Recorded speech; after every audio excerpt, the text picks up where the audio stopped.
by surveillance camera at a Fort Oglethorpe, Fort Oglethorpe store, who, according to WRCB television station, walked out of the store with a chainsaw removed from its box, but placed in a baby carriage. The couple used a baby carrier covered with a baby blanket in a shopping cart to hide a chainsaw that they took on January 6th around 5 a.m. Very early in the morning, according to Fort Oglethorpe Police Department Lieutenant Steve Blevins. The chainsaw has a serial number on it, he points out, and would allow that device to be found out if it's resold somewhere in the, you might say, the gray or the black market. Walmart and Kmart are very diligent with shoplifters. Steve Blevins says their minds are open. They see a lot of things that the general public wouldn't pick up.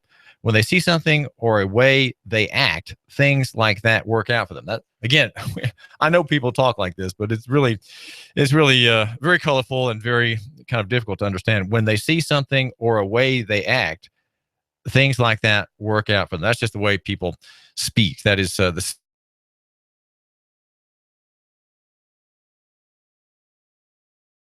most. What do people who do such commit such misdemeanors? What do they think? Do they somehow think that they're not being viewed on camera? Do they suspect that somehow they can, without wearing masks or anything, just walk right past the store out in the parking lot with their baby, in their buggy, and then get into their cars? There's a phone number given. Of course, you can call police if you know this ambitious young couple stealing a chainsaw. She lost out, I suppose, in her bid to have a mixer. She likes to have. She's going on a health binge, and thinks that she would live longer if she chopped up her carrots and drank them instead of eating them. So she thought of getting a blender, but he said, no, we really need to have a chainsaw. And so she cooperated in a very masculine purchase. Probably not a very long chainsaw, maybe one with an 18-inch bar, not one of those 30-inch bars that really let you cut down a big tree. A man like that probably would not attempt to tackle a tree requiring a 30-inch bar. There's a story on Breitbart.com about Senator Dianne Feinstein's husband, Richard Blum. Has a different last name than she. She was too much of an independent person to take Mr. Blum's name. And the story is that his company could bag $1 billion in commission in a governmental plan from the GSA, the General Services Administration, to sell 56 U.S. Postal Service buildings. That's an awfully large margin for arranging things.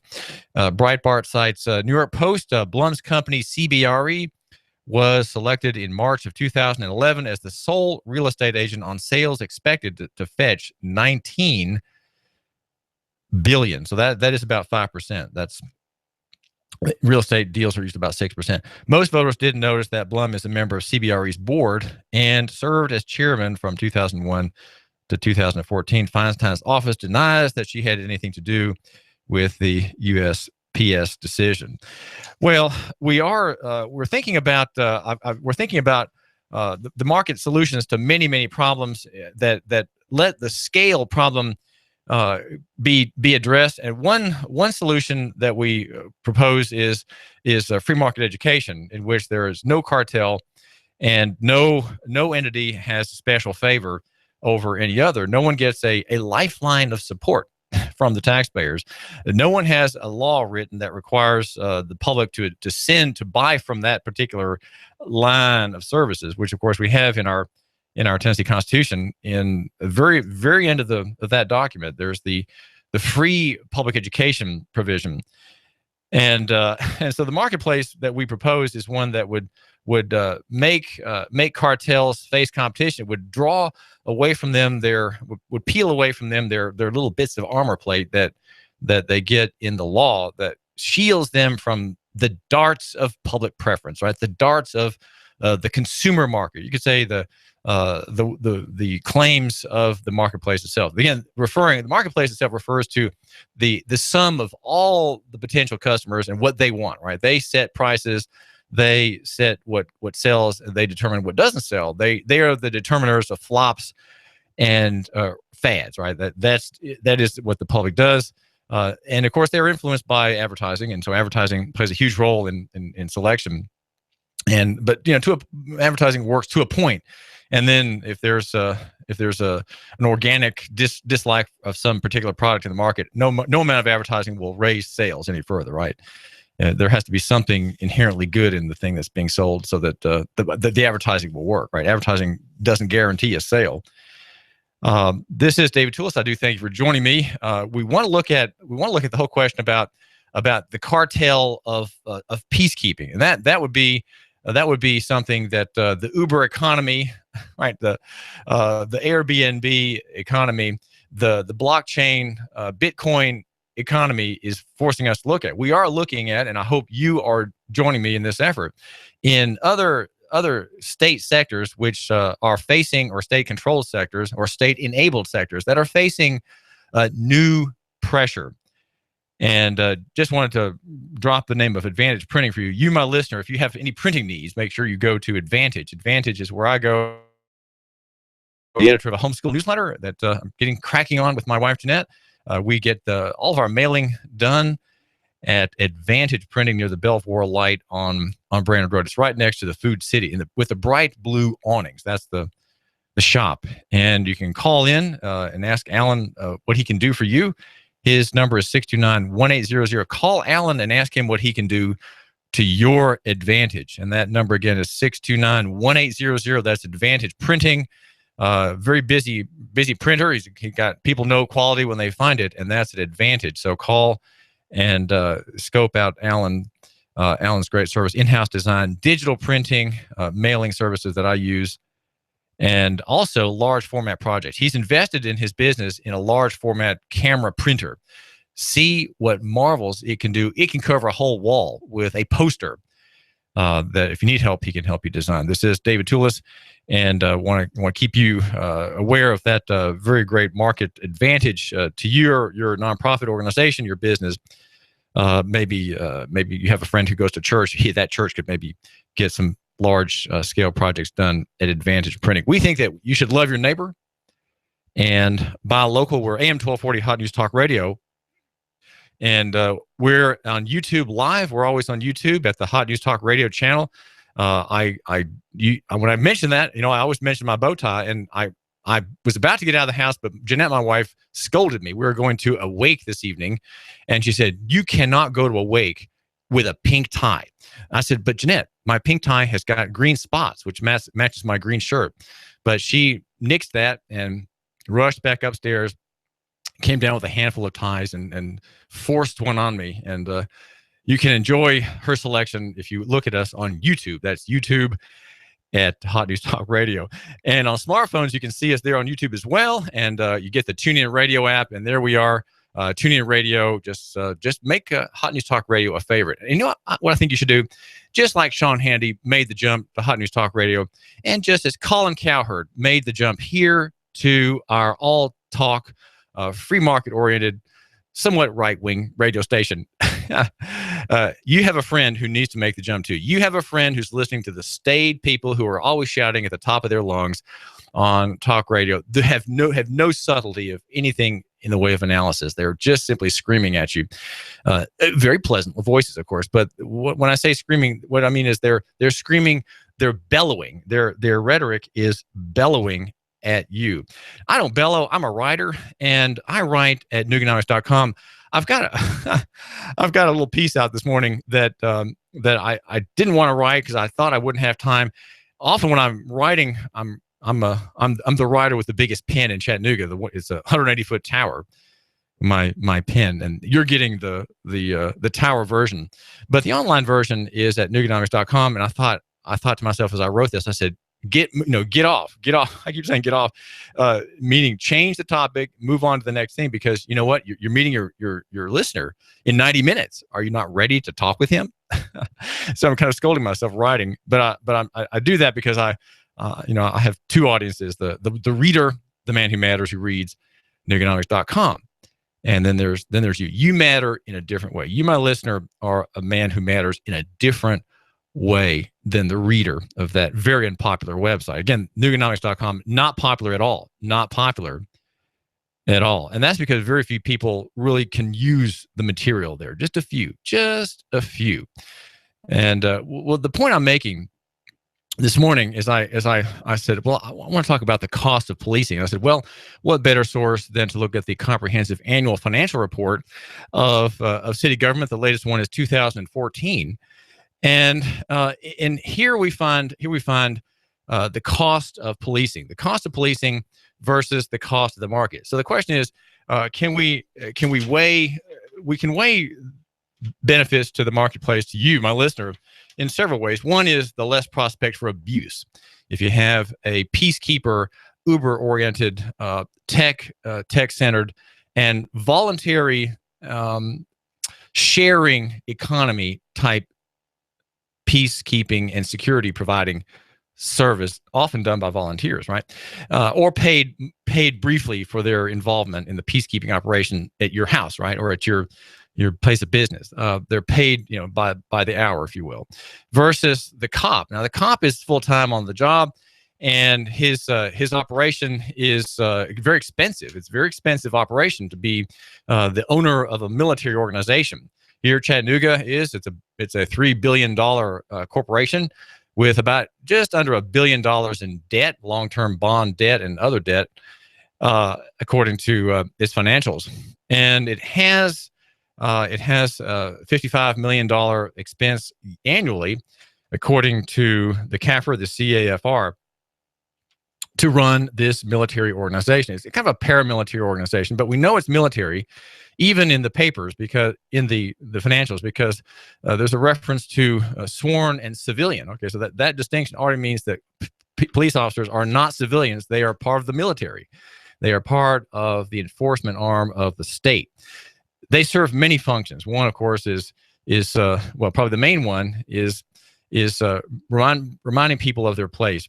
Others include solving of crimes, the chasing of assailants, and things like that. That are the things that are part of TV drama, right? The live action shows. That's another part of their purpose. Chattanooga has 486 police officers, a number that's at an all-time high. This, while crime around the country is probably an all-time low, having declined markedly since the 1960s and 70s. But the reason we have in Chattanooga such a high enrollment, if you will, of police officers is its community-based policing model that Chief Fred Fletcher supports. The department has 103 civilian staffers, but that is the lowest number in 10 years. The largest number of civilian staffers in the department was in 2008 when there were 213. Now it is down to 103. So there's some efficiencies being brought in. The police dealt with 12,902 crimes in 2014 and 40,727 moving or parking violations, and they were assailed by the citizenry 64 times, 64 complaints against their service of the men and women in blue. These tallies are lower than 6 of the past 10 years. That's page F27. They're funded by taxation. They're a major expense. The department spent $55.1 million in 2014. The next largest expense in city government was general government, which accounted for $39.8 million in taxpayer money and borrowed money spent. The third largest outlay in Chattanooga city government was $38.2 million. So here's the ranking then. To recap, cops are the biggest expense. Again, think if you're my listener, think if you're dealing with cops. Now, you may have a good relationship with a cop. You may have had respectful dealing street side. You may have had friendly chats over coffee at a restaurant. But there's a good chance that someone has had very, very dreadful experiences, humiliations beyond being called for, being actually knocked down because he posed a threat or because the officer was concerned for his safety, that kind of thing. You probably know people like that. And that is from an agency that has $55 million, and general government, again, going down the ranking, is 39, let's say 40 million, and fire department 38 million. That's the rough sketch of spending to have this department. So peacekeeping, again, is the Uber cop theory. Now, I've been writing about the Uber cop theory for a few months now, and it occurred to me, really just looking at the marketplace advantages in the transportation sector, where cartel taxi companies, which are very indifferent to the public, and overcharge them, and operate with special licenses, which in some cities, such as New York, cost $300,000. Right, the permission to run a taxi in New York, in the official economy, with all the markings of the cab and so on, is a fortune. It's a lifetime of earnings for a common man like me, right? And so Uber brought to light these inefficiencies in state capitalism, where favored parties, licensed parties, run things and can keep out competition. Well, the peacekeeper model is the Uber model, and in a nutshell, here's how it works.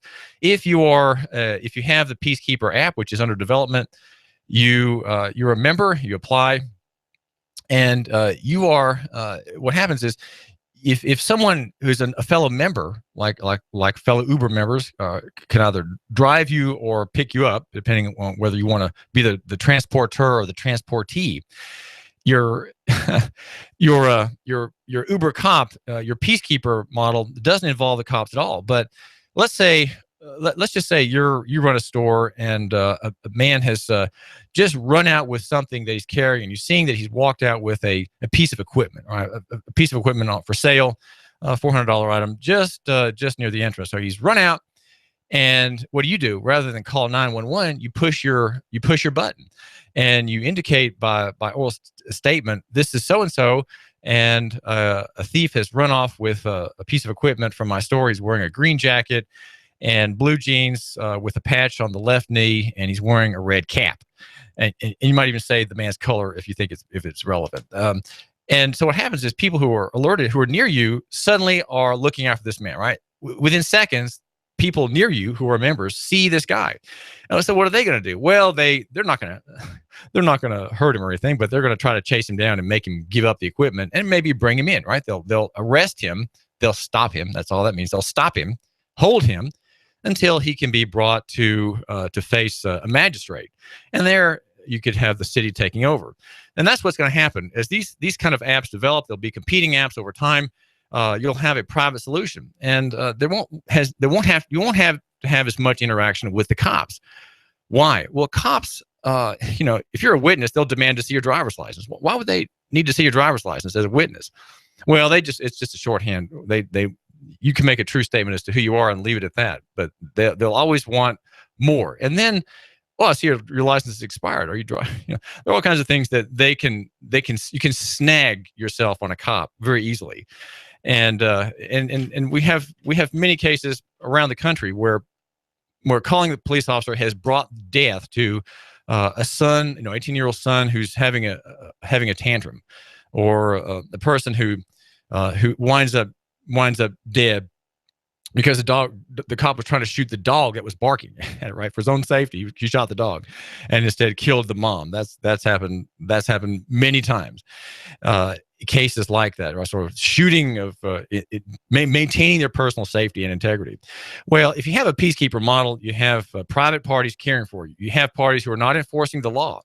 They are there, and they're not going to compel you to do anything, right? They're simply fellow citizens who are responding to a call for help. They believe in your innocence. They don't presume that you're guilty. Cops tend to look at everybody with suspicion. Everybody is a violator. Everybody's a would-be violator if we could just catch them. So there's always the sniffing for probable cause. Always probable cause. We just need to sniff it.